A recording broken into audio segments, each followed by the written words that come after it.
Bonjour à tous, je suis Yann Prévost, analyste pour le blog tradingmeeting.com. Dans ce deuxième tutoriel, nous allons aborder un terme très présent sur le marché du Forex, que vous avez pu lire dans plusieurs articles ou analyses que nous publions chaque jour sur le blog tradingmeeting.com, ce sont les pips. Nous allons tenter d'expliquer ce qu'est un pip et comment le calculer.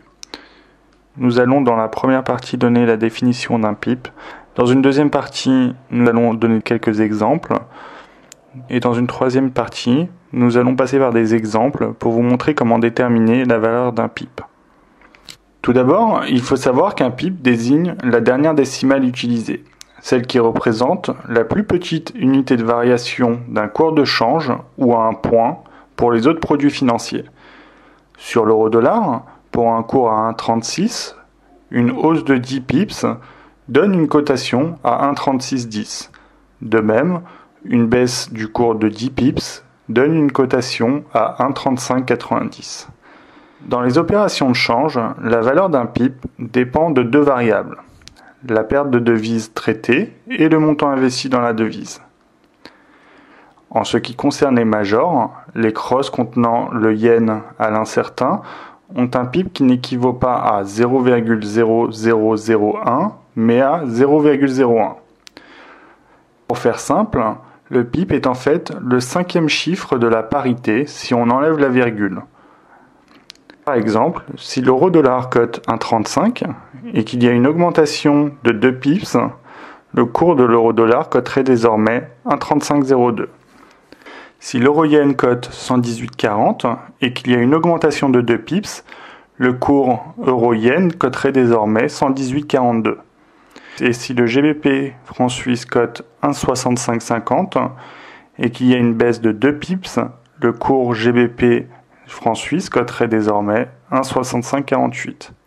La valeur d'un pip représente en fait votre gain ou votre perte sur un trade, lorsque le cours du cross traité s'apprécie ou se déprécie d'un pip. Calculer la valeur d'un pip est donc très important car cela vous permet d'anticiper et de fixer des objectifs de plus ou moins value potentielle. Pour cela, vous devez connaître les trois informations suivantes. La première, donc quelle est la devise cotée à l'incertain dans mon cross. La deuxième, quel est le montant de mon investissement. Et la troisième, quelle est la position du pip. Où est-il situé après la virgule. En fonction de la position du pip, on retire 2 ou 4 zéros au montant de l'investissement. Le résultat obtenu sera exprimé dans la devise cotée à l'incertain et représentera alors la valeur d'un pip. Dans notre exemple numéro 1, le cross traité et l'euro-dollar, la devise cotée à l'incertain est donc le dollar, le montant d'investissement est de 50 000 euros, la position du pip est le quatrième chiffre après la virgule, la valeur d'un pip est donc 50 000 fois 0,0001 égale 5 $. Dans l'exemple numéro 2, le cross traité et l'euro-yen, la devise cotée à l'incertain est donc le yen. Le montant de l'investissement sera de 200 000 $. La position du pip est le deuxième chiffre après la virgule, puisque la devise cotée à l'incertain est le yen. La valeur d'un pip sera donc de 200 000 fois 0,01 égale donc 2000 yens. Même si la plupart des plateformes en ligne convertissent automatiquement les valeurs des pips dans la devise de votre compte, ces calculs vous seront utiles afin de vous fixer des objectifs de gain ou de perte maximale.